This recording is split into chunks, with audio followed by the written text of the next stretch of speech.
Hey everyone, we have made it to Wednesday. We have, and we matched today. We sort of do. We're in the same blue family. This was not planned. Although when I sat down, my seat just went. Let me help you out here, David. Okay. All right, Mikey Hood is joining us today in for Heather Abraham, and you've been having quite a week. Oh boy. First, we saw you feeding a giraffe yesterday on PTL, and then later on in the day, what did tell them what you did? Oh, well, I first would like to say that I'm glad I'm alive because I flew a plane yesterday. It's true. We have photographic evidence. Look at this. Look how tightly my hands are gripped on the steering wheel. You look good though, actually. Yeah. Look, you're even smiling. I was looking out the window to check my, my the mirrors. horizon and check your check mirrors. Are there mirrors? mirrors? No. I wondered, are there mirrors on a plane? No, but it was a lot of fun. So this is an organization called PART, and they rescue animals from shelters, and they transport them by ground, by air, in this particular case, and they take them to shelters where there's more space. Yeah, they do fantastic work. They do, they and really so do. they rescue dogs, they rescue cats, even. No, wait, you're not flying the plane. No. At least one hand should be on the because I was steering trying wheel? to take a Facebook Live there, and but then I got scared because we did some type of maneuver, and then I just totally checked out at this point Okay, and let the pilot take over. So he was there the whole time. He was. But he let you, as the co-pilot, take temporary control with some tutelage. He did, and Okay. he was. Did you do the landing? Pilot John. No, I opted out of the landing. He offered that, but at that point my kidding. nerves were so rattled that I just decided to let the professionals handle it. I'm proud of you. Because, you were smiling up there, and I think it would be fun. I think it'd be exhilarating It was to take fun. the helm. It was fun. So I checked that off of my bucket list. Fly a small plane. And in fact, you're putting a story together, and we're going to have that for you next week on PTL. Right. Jeff Roop, our editor, is going to be putting that together. So something to look forward to. But we just had to show that to you because we thought it was so cool. It was fun. So it'll be a great story. They do great work. Yeah. All right. So one of the other things that we have coming up a little bit later on, life coach Marlene Boaz is here with us. She always has great advice, and she's talking about making friends, and particularly like for older folks, it can become more difficult to make friends.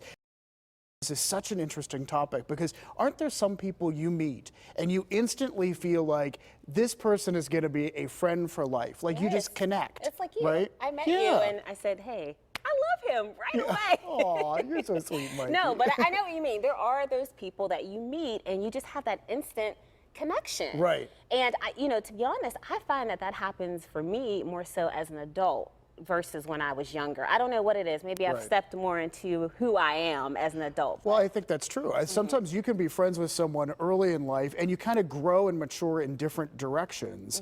And so you just don't connect on the same level. And then there are those friends that, I have friends that I don't see or even talk to on the phone for like 6 months or something. And then you see them again and you can instantly go back to where you were. Pick up right where you left off. Yeah. I mean, with, having children and work and all sorts of things get in the way of that. So it's great when you can just start right where you left off. Yeah. So Marlene has some advice about making friendships, and that's maybe not to make friends is this new social media craze that's going on.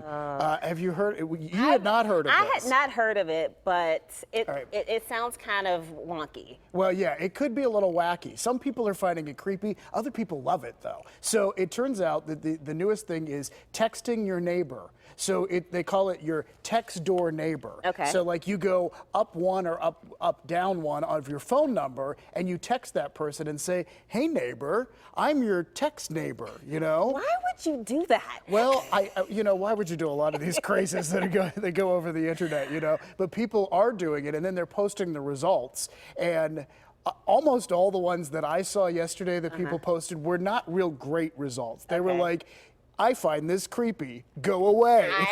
And then with all of the robocalls that we get these days, that's just adding That's very true. one extra thing to it. So I don't like this. So maybe we would advise people not to do that. But apparently it's caught on, and some folks are doing it. The next door neighbor text challenge.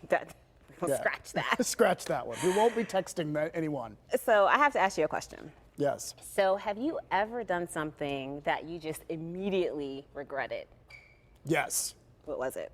Tell us, David. No, I can't think of one thing right now, but I know I've done those things, and then you get that sort of sick feeling, like you realize, oh, did I really say that, or did I do that? You know. Well, it turns out a man in Oregon, he accidentally tossed $23,000 in the trash. This it was is in crazy. his shoebox. Crazy. Can you believe that? Yeah. So what? He finds out afterwards, and then he calls the recyclers or the trash company or whatever. Right. So they called the trash company. It was inside of a shoebox, and so the workers, they were told to be on the lookout for the money.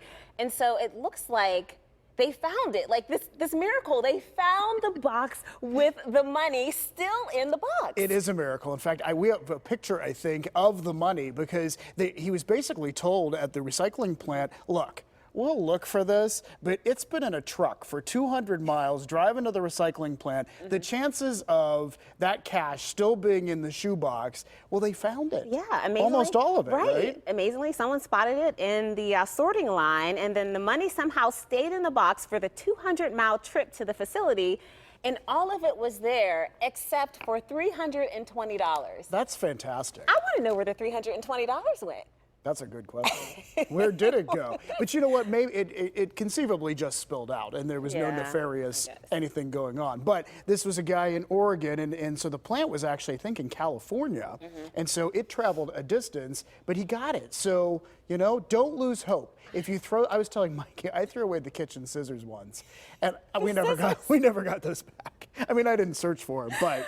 Well, you know, that could be tragic too, but $23,000, I would have just passed out. I would definitely be calling them. That would be a moment where you're like, did I just do that? I agree. Because I've gone through the trash before I put it out, looking for things like, what did I do with that bill? Did I throw that out by accident? Yeah. You know, but that would be just a sick feeling. So we're happy he got his money back. I'm happy for him. Well, speaking of money, there are more and more companies now that are doing something called being transparent with the salaries. So the way it works, everybody at the company knows what everyone else makes. And some people believe that this actually leads to increased productivity because here's the thing, when studies show that when you don't know what other people, what your coworkers are making, you assume that you're being paid less. I could see that. So then your attitude maybe isn't quite as good because you're like, I'm not getting paid as much as these other people. And it turns out that many times what you assume is wrong. Yeah. I could see that happening. What do you think about that? I think it's Do you think it should be done? I think it's interesting. I think there could be some benefits to it, and there could be some minuses. And in fact, that's what makes up today's list. Yes, because the website Fast Company did an article on this, and they interviewed some experts about it. And this is what they concluded. So they believe that number one on the list, having a transparent salary system like this, increases productivity because a study shows that people work less when they don't know what others are making. And then it also encourages growth and retention because people apparently work harder when they do know, and then that way they feel as though, hey, I can move up, I can go to the next level, and now I know how to chart this, so I can do more work. And it also fights gender bias because if a company is totally transparent and everyone can see that certain people are getting the raises and other people are not, then they're going to be called out for that. So that all makes sense. Yeah. I mean, I think probably one of the drawbacks is you might not always understand why the company values someone else in a certain way. There's always a backstory. I mean, I get it. It's just Would you want such that? a violation of privacy. Or you want to keep it I private? just want to keep what I make to myself. Yeah. Yeah. Well, and some companies are doing it, and it depends on how they decide to, like, I think it's Whole Foods, you have to go make an appointment, and they will sort of chart you through what people are making. Other companies are much more transparent than that. They're like, you can look it up online. But it's sort of like, here's what I found. People who lived in New York City for a while, people in New York City are not shy at all about asking, what did you pay for your house? What did you pay for your apartment or your condo? And here, I'm a little reserved about that. It seems rude to ask somebody, what'd you pay for your place, you know? Yeah, I agree. Like, do you ask people that? Sometimes it depends. If you know them, if you're friends with them. If it's, you know, the nature of the relationship, but I'm not afraid to ask that. Yeah. Yeah. I think it's just interesting because in New York, I think it's such an accomplishment to find a place that you can afford that people are almost proud to announce, like, oh, I got it for this. Right, I got it for this. So that's kind of interesting. Times are changing, so. Yeah. got to stick with it. All right, one last thing we want to mention before we get on with the show, and that is one of the jobs in the world that you can really put no price on is being a full-time mom. I being agree. a mom in general, but being a stay-at-home mom, how do you even calculate what that's worth? I have friends who are stay-at-home moms, and it's hard.